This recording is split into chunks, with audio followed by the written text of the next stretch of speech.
వినాయక చవితులు వస్తాయా? ఎక్కడ్రా? ఇంగ్లీష్ నెలలో ఒక వినాయక చవితి, తెలుగు నెలలో ఒక వినాయక చవితి. ఇంగ్లీష్ నెలలో తెలుగు నెలలో సపరేట్ చేసుకోం, రెండు ఒకేసారి జరుపుకుంటాం. ఇంగ్లీష్ నెలలో అయితే ఆగస్ట్ సెప్టెంబర్ లో వస్తుంది, తెలుగు నెలలో అయితే భాద్రపద మాసం శుక్లపక్షం చవితి రోజు జరుపుకుంటాం. ఏందే భద్రంగా బతకాల?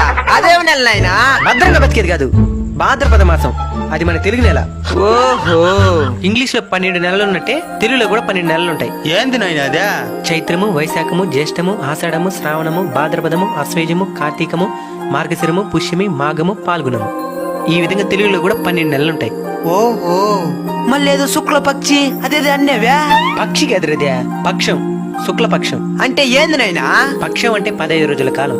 ఒక నెలకి ఎన్ని రోజులు ఉంటాయి? 30. అంటే ఎన్ని పక్షాలు? 2. 2 పక్షాలు.